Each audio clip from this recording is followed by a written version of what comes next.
Salut les rêveurs.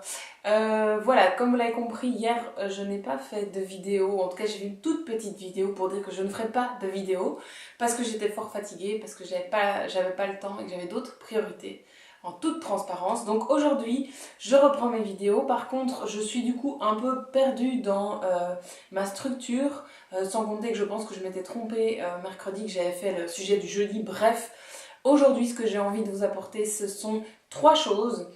Et dans ces trois choses, j'ai envie de vous partager trois petits conseils, trois petites choses, donc des gestes du quotidien que moi j'applique. La première chose que je fais tous les jours sans exception, c'est de refaire mon lit le matin. Il y a beaucoup de polémiques à propos de ça. Ce qui est certain, c'est que moi personnellement, je trouve que un lit qui est fait, c'est quand même beaucoup plus agréable. Encore une fois, ça vous apaise au niveau de votre charge mentale. C'est clairement plus serein à la vue, et alors c'est surtout aussi beaucoup plus chouette, enfin moi je trouve, de rentrer dans un lit qui a été fait, qui a été resoigné, sur lequel on a redéposé des coussins et dans lequel on a mis une énergie douce de bien-être.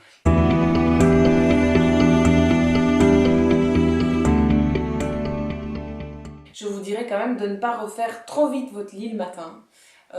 Alors ça peut paraître bizarre, en fait c'est tout simple. C'est pour une raison, c'est parce que entre vos couettes et vos matelas, il y a quand même pas mal d'humidité, il y a pas mal de chaleur. Évidemment quand on dort, c'est toujours super sexy de dire ça, mais on transpire beaucoup. Et donc en fait il faut quand même prendre le temps d'aérer votre lit le matin. Vous dépliez votre couverture, vous vous levez, vous faites vos gestes du quotidien, peu importe, et puis surtout vous aérez votre chambre. Et c'est une fois que vous aurez aéré votre chambre que vous pourrez, après quelques minutes, refaire votre lit avec soin. Une fois que vous faites votre lit, vous allez voir que vous allez créer dans votre chambre un climat qui est beaucoup plus harmonieux et dans lequel vous avez envie de vous sentir bien. Et encore une fois, plus vous allez vous sentir bien, plus vous allez l'entretenir pour que ça continue. Et vous rentrez dans un cercle vertueux. Donc ça c'est pour mon point 1. Mon deuxième point, comme je vous l'ai déjà un peu amené, c'est aérer. Pourquoi est-ce qu'on aère son habitation? Parce que l'air qui se trouve dans votre habitation, une fois que vous avez vos fenêtres toutes fermées, surtout l'hiver évidemment quand on veut garder la chaleur, il est 5 à 7 fois plus pollué que l'air qui est à l'extérieur. Combien de fois? 5 à 7 fois. Pourquoi? Parce qu'on a beaucoup de choses qui font partie de nos objets du quotidien qui dégagent des choses qui ne sont pas bonnes pour nous. Et donc, évidemment, de le garder dans 4 murs comme ça et de le respirer au fur et à mesure de la journée, c'est pas génial. Donc, vous aérez, vous renouvelez l'air dans la maison et vous éteignez bien sûr les radiateurs en hiver quand vous faites ça. Attention, pas n'importe comment, pas n'importe quand.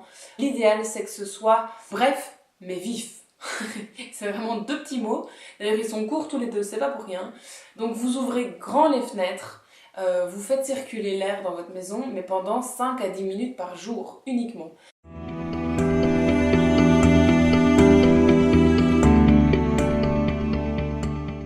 Alors qu'est-ce que ça va faire? Ça va donc, comme je vous le dis, dépolluer l'air. Ça va réguler l'humidité. Dans notre quotidien, on génère pas mal d'humidité, que ce soit en prenant une douche, en utilisant de l'eau, en transpirant nous-mêmes, encore une fois.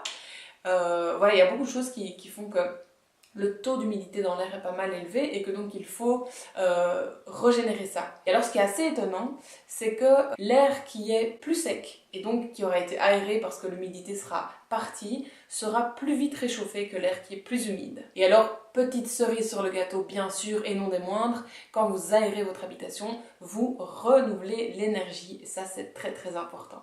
Le point 3 concerne les habits.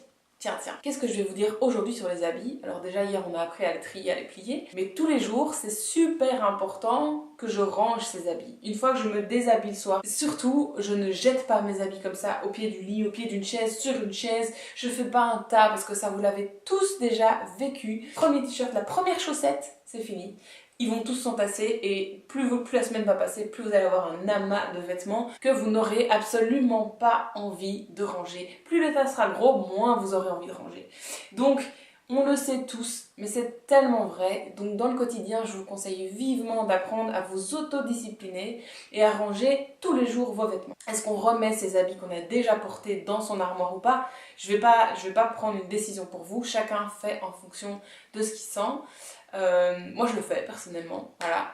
Donc je mets des habits et comme j'ai besoin de pouvoir changer, j'en remets dans mon armoire tant qu'ils ne sont pas sales et je les réutilise après.